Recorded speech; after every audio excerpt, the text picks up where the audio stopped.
TGR News, broadcasting from the State of Israel.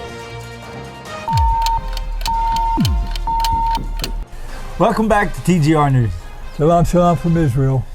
Well, this Sunday, 2 days from now, they taking away the mandatory law for masks on outside only. Only outside only. Still have to carry a mask around with you if you're going to go inside somewhere. Yeah, but I have a feeling starting Sunday you'll see no more masks. That's how what, Israel. Yeah, you know how, yeah, I know how Israelis are. Yeah, exactly.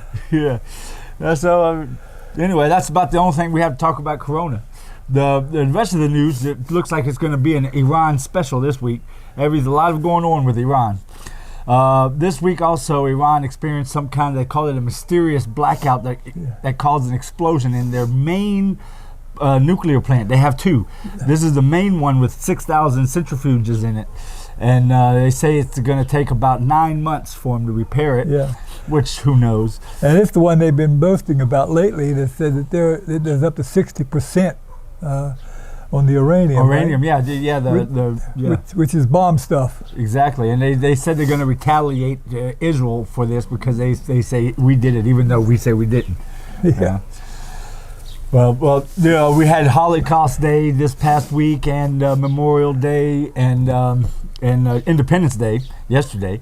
But during the Holocaust Day speech, Bibi he turned it around into the thing with Iran about how you can't let Iran continue going down the path of a nuclear power, and any politician that has anything other than that on his mind is not a good politician right now in Israel. That's the only thing that's important, he said.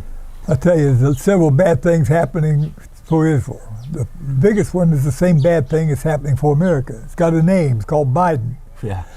And the Democrat Party. That's it's really turning everything around, and we don't know what to expect now with Biden getting ready to go back into the nuclear deal with Iran or something. In the meantime, Israel is saying that there's no way we can allow it. So if it gets down to the bottom line, there's only one thing left, and that's a military option. We don't want that. Nobody wants that. I mean, we're talking about mass bodies laying all over the place. You know, it's just going to be really bad problem. Yeah, absolutely. So we don't really want that. But the thing about it is, it's getting to be a tick for tack thing, sort of like we've been doing with Hamas for the last 20 years or more. Right. You shoot a few missiles at us, and we'll bomb you a little bit after we tell you to get out of your house, and just so we only bomb the empty buildings, right? Yeah. But it's getting to be that same kind of way with Iran, Syria, and now what's going on in Lebanon. It's just really, things are coming to a head. Let's put it that way. It really is strange the way they're doing it. Well, I'll tell you what else Iran did this week. This is really something. Israeli, actually the Mossad, had caught that Iranian operatives, or whatever you want to call them, were using fake social media profiles to lure Israeli citizens abroad on like a trip or something, and then kidnap them. One guy was actually on his way, and the Mossad got ahead of it, got the guy, and he was already flying, and the Mossad was able to catch it and get him back home safely, which is a great job on the Mossad, and in a very problematic tactic that Iran's having now. Yeah, you know, I read that article too. I was wondering how they did that, you know, and I realized what I'm saying might be a little bit of a funny, right? Okay. But you know, they say he was on his way, he's in the plane, and they went and got him and brought him back. How did they catch that plane up there and get in the plane, get him out, and bring him back? You know, where the plane landed somewhere, right? Yeah, and they probably had operatives there anyway. Now I realize I'm way off base on this. I realize that, but it's just the way they explained it. I thought it was a little strange. When I heard it, I figured he probably went to Dubai or something, right? Because that's where an Iranian operative would want someone to go, somewhere where they're close by, right? And yeah, I'm sure we have our own operatives already there. Oh yeah, especially in Dubai and the UAE. Yeah, absolutely. We're talking about the UAE. Right off the coast of the UAE, another of our Israeli ships was attacked by, not the UAE, by Iran, but it was right off the coast of the UAE. And it was the same as last time, the same MO, where there's just a missile that did enough damage to cripple the ship, but not to kill anyone or sink the ship. So that's right. Tick for tack, exactly what you just said. What we're saying. And that's exactly what you just said. They're trying to ease Israel into that kind of a itinerary and thing again because they seem that Hamas has been pretty good at it. Even Hezbollah is tried some of that, but they're really upset now. They're uptight now in Lebanon with Hezbollah because it's no longer just Hezbollah and Israel. Now it's Israel and Lebanon. Yep. And the people of Lebanon.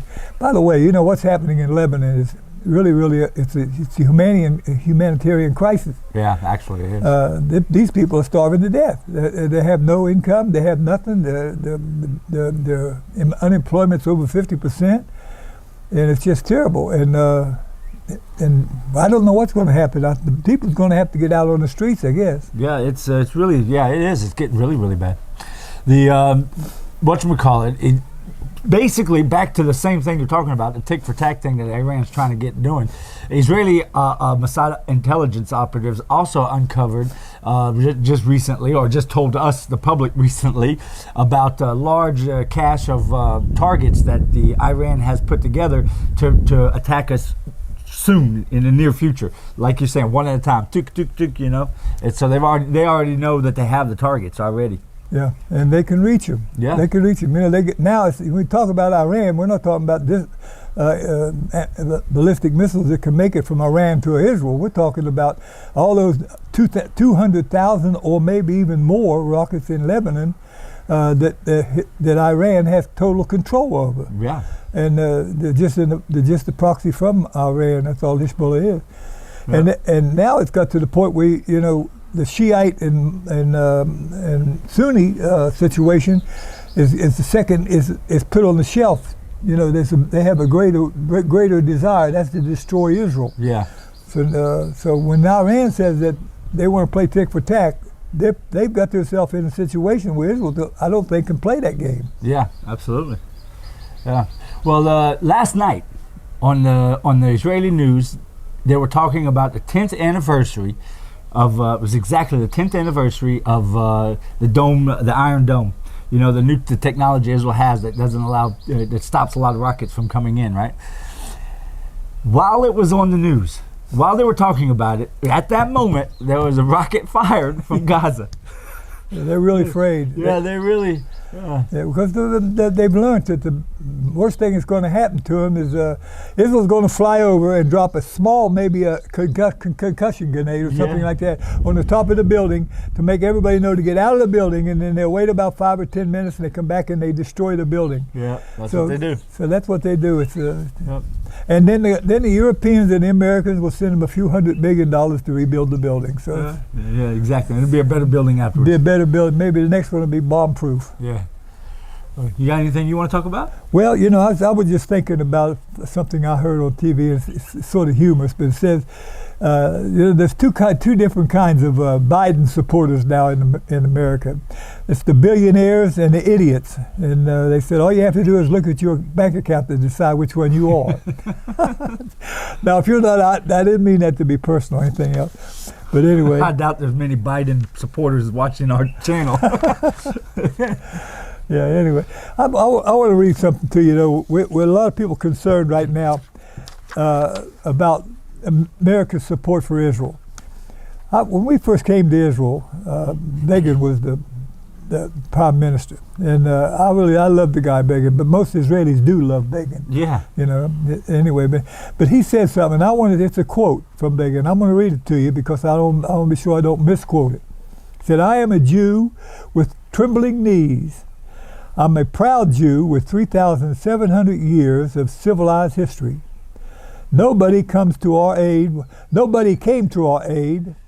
when we were dying in the gas chambers and ovens. Nobody came to our aid when we were striving to create our country.